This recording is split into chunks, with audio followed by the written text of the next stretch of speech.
Okay, for each of the exams, the structure does change slightly. The structure for each stays the same, but the structure can be different from paper to paper.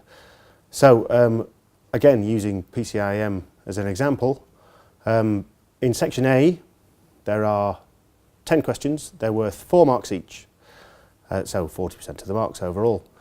These are designed to test the overall coverage of syllabus from the candidates.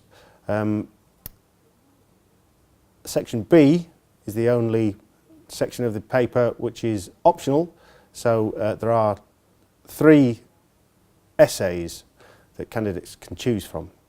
The essays are worth 20 marks. You only need to answer 1. The other 2 you can avoid if you want to, or just pick the one that you find most interesting. That's worth 20% of the marks. And invariably current issues within the industry are what are examined within section B. And section C is the compulsory, again a compulsory section, which is the case study.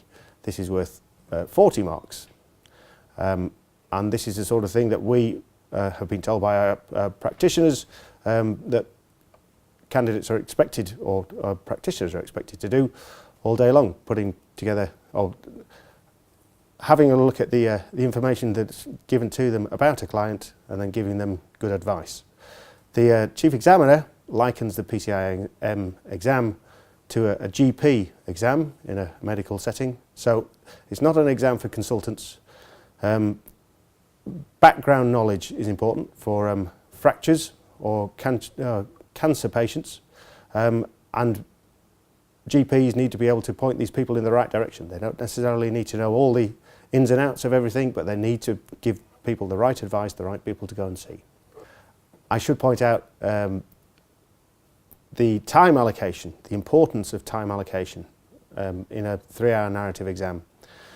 Within PCIM, there are 10 short answer questions, as I've already mentioned, and if you allocated your time perfectly across the whole exam, that would give you 7 minutes and 12 seconds for each short answer question within section A. You can spend a lot longer than that, or a lot less time than that, but that's a very good indication of how long to spend. Similarly, in the essay section, in section B, allocating your time perfectly, that would be 36 minutes. And for the case study, that would be 72 minutes. If you have a look at some of the past papers on the website that we have, and I will give you the address later on in this presentation, you can practice. You can see how long it takes you to write an essay that you're happy with, and if it's a lot longer than 36 minutes, you'll quite possibly, in order to pass the exam, need to work on that. Similarly, if you are only taking 10 minutes to answer the case study question, it's unlikely that you're going to gain the whole 40 marks available. I would also like to say at this point, from chief examiners generally, when you fill in your script, here we have a filled in script, please put in the question number that you've answered in the order that you've answered the questions.